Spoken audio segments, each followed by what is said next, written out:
नमस्कार दोस्तों। आज मुगल डायनेस्टी के 7वें वीडियो औरंगजेब के बारे में बात करेंगे। दोस्तों, ये मुगल वंश का महत्वपूर्ण एवं अंतिम शासक औरंगजेब है।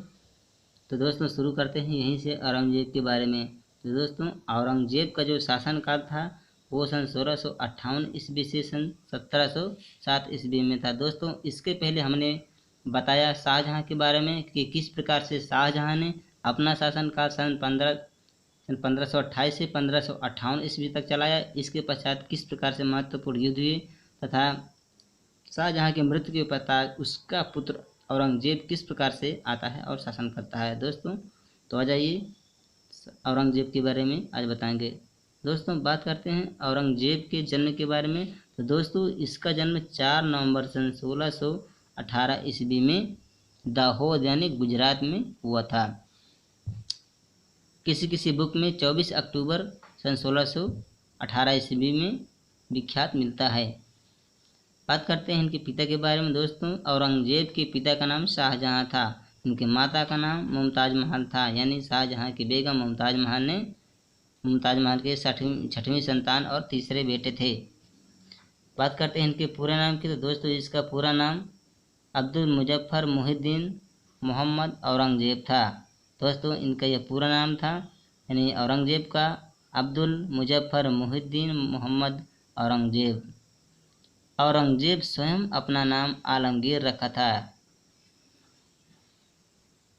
औरंगजेब एक कट्टर सुन्नी मुसलमान था। दोस्तों, महत्वपूर्ण पॉइंट है एक कि औरंगजेब जो थे ये एक सुन्नी मुसलमान था और यह शिया मुसलमानों का जो था वो विरोधी भी था।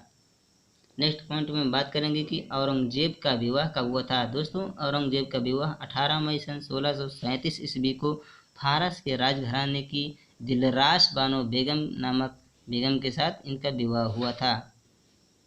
नेक्स्ट पॉइंट में बात करते हैं कि आगरा पर कब्जा कर जल्दबाजी में औरंगजेब ने अपना राज्याभिषेक अब्दुल मुजफ्फर मुहिद्दीन मोहम्मद औरंगजेब बहादुर आलमगीर की उपाधि से 31 जुलाई सन 1658 ईस्वी में अपना राज सिंहासन पर करवाया था राज्याभिषेक। दोस्तों, यह राज्याभिषेक औरंगजेब ने 31 जुलाई सन 1658 ईस्वी में करवाया था आगरा पर।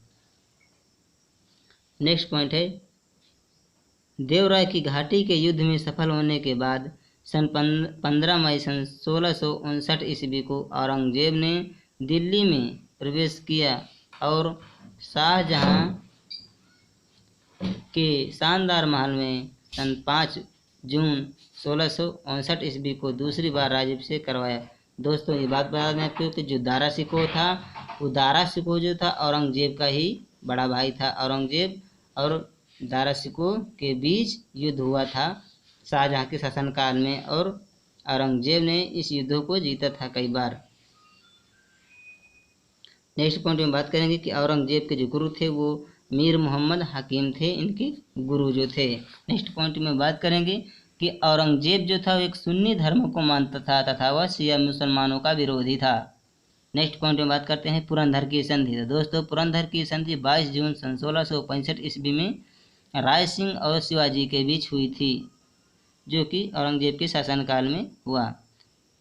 नेक्स्ट पॉइंट है, गुरु तेग बहादुर की हत्या औरंगजेब ने सन 1675 ईस्वी में दिल्ली में करवा दी थी। दोस्तों, गुरु तेग बहादुर जो थे उनकी हत्या औरंगजेब ने ही सन 1675 ईस्वी में करवाया था। औरंगजेब ने सन 1679 ईस्वी में जजिया कर पुनः लागू किया था। दोस्तों, जजिया कर को जो है अकबर ने अपने शासनकाल में समाप्त कर दिया था, किंतु जो औरंगजेब था ये क्रूर शासक था, इसलिए अपने शासनकाल में सन 1679 ईस्वी में जजिया कर को पुनः लगवाया। बीबी का मकबरा सन 1679 ईस्वी में औरंगजेब ने औरंगाबाद में जो है महाराष्ट्र में बीबी का मकबरा बनवाया था। नेक्स्ट पॉइंट है, सन 1686 ईस्वी में बीजापुर एवं 1697 ईस्वी में गोलकुंडा और औरंगजेब अपने राज्य में मिला लिया था। दोस्तों, सन 1686 ईस्वी में बीजापुर तथा 1697 ईस्वी में गोलकुंडा को औरंगजेब ने अपने राज्य यानी आगरा में और दिल्ली पर मिला लिया था। औरंगजेब के समय हुए जाट विद्रोह का नेतृत्व गोकुला एवं राजा राम के ने करवाया था तथा सन 1610 ईस्वी में तिलपत की लड़ाई में जाट परास्त हुए थे तथा गोकुला को मौत के घाट उतार दिया गया। इसके बाद जाटों ने सन 1685 ईस्वी में राजा राम के नेतृत्व में पुनः विद्रोह किया। इसमें जाटों ने सिकंदरा में स्थित अकबर के मकबरे को खूब लूटा था। दोस्तों, इसके शासनकाल में कई बार जाट विद्रोह हुआ जो राजा राम एवं गोकुला के नेतृत्व में हुआ था, जो तिलपत की लड़ाई के नाम से हुआ था पहले। तो इसमें जाट परास्त हुए थे तथा इसमें गोकुला को जो है मौत के घाट उतार दिया गया था। इसमें फिर 1685 ईस्वी में राजा राम के नेतृत्व में फिर एक बार विद्रोह हुआ। इसमें जाटों ने सिकंदरा में स्थित अकबर के महल को खूब लूटा था। नेक्स्ट पॉइंट है, भारतपुर में राजवंश की नींव औरंगजेब के शासनकाल में जाट नेता राजा राम एवं भतीजा चूड़ामन ने डाली थी। औरंगजेब के पुत्र अकबर ने दुर्गादास के बहकावे में आकर अपने पिता के खिलाफ विद्रोह किया था। नेक्स्ट पॉइंट में बात करते हैं कि औरंगजेब ने कुरान को अपने शासन का आधार बना लिया था। दोस्तों, जो औरंगजेब जो था वह कुरान के आधार पर चलता था, धार्मिक स्थिति को मानता था। नेक्स्ट पॉइंट में बात करते हैं कि औरंगजेब निम्नलिखित कार्यों पर प्रतिबंध लगाया था। यानी जो औरंगजेब था वो एक क्रूर शासक था तथा यह किस प्रकार से हिंदू धर्म पर प्रतिबंध लगाया था। दोस्तों, पहला पॉइंट है सिखों पर कलमा खुदवाना एवं नवरोज का त्यौहार मनाना, भांग की खेती करना, गाना बजाना तथा झरोखे प्रदर्शन, तुलादान प्रथा आदि पर प्रतिबंध लगा दिया था औरंगजेब ने। नेक्स्ट पॉइंट है, औरंगजेब ने दरबार में संगीत पर पाबंदी लगा दी थी। नेक्स्ट पॉइंट, औरंगजेब स्वयं एक कुशल एवं बीड़ा वादक था। दोस्तों, समय समय पर यह संगीत एवं कला की मांग करता था, किंतु यह एक स्वयं कुशल वीणा वादक भी था। औरंगजेब ने सन 1665 ईस्वी में हिंदू मंदिरों को तोड़वाने का आदेश दे दिया। औरंगजेब के शासनकाल में तोड़े गए महत्वपूर्ण मंदिर इस प्रकार हैं। सोमनाथ का मंदिर जो बनारस यानी काशी में बना हुआ है, काशी का विश्वनाथ मंदिर, मथुरा में स्थित केशव राय का मंदिर आदि महत्वपूर्ण मंदिरों को औरंगजेब ने तोड़वाया था।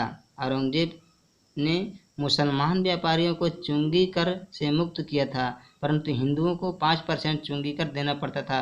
दोस्तों, यह मुस्लिम धर्म पर जो कर लगाए गए थे उनको हटा दिया था, किंतु हिंदुओं पर जारी रखा। विभिन्न प्रकार के राजकीय पदों से हिंदुओं को हटाया।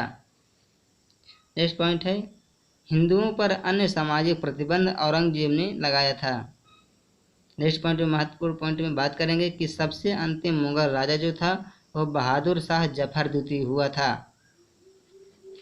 जो कि सबसे पहला राजा था वो बाबर था। बाबर ने सन 1526 ईस्वी में मुगल वंश की नींव डाली थी।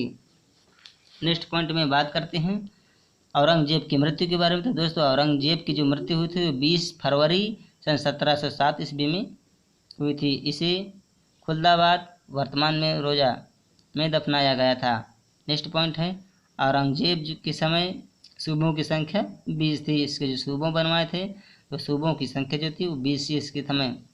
नेक्स्ट पॉइंट है, औरंगजेब के शासनकाल में मुगल सेना में सर्वाधिक हिंदू सेनापति थे। दोस्तों, ये हिंदुओं पर अत्यधिक प्रतिबंध भी लगाया था, परंतु इसकी सेना में जो थे वो अधिकतर हिंदू सेनापति ही नियुक्त किया था। नेक्स्ट बात करते हैं, औरंगजेब का जो मकबरा है दौलताबाद में स्थित है। दोस्तों, औरंगजेब के मरने के बाद इसका जो है मकबरा जो है दौलताबाद में बनवाया गया। शब्दावली के बारे में बात करते हैं कि शब्दावली इनका अर्थ क्या है। नूरजहां। दोस्तों, नूरजहां को संसार की रोशनी कहा जाता है।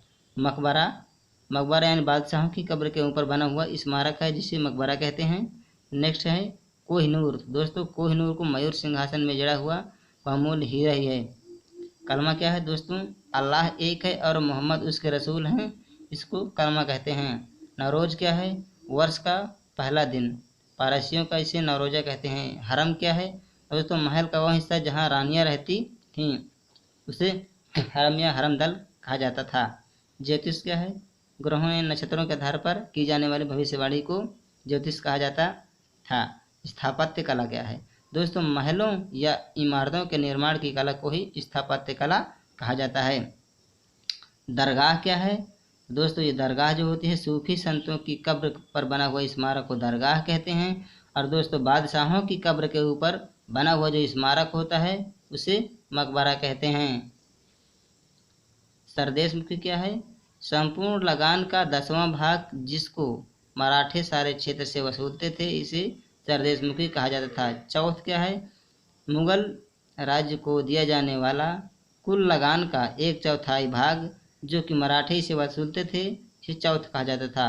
नेक्स्ट पॉइंट है अष्टप्रधान। दोस्तों जो अष्टप्रधान है शिवाजी के शासनकाल में नियुक्त थे। इसमें 8 मंत्री नियुक्त किया था। शासक को सलाह देने का जो कार्य करते थे।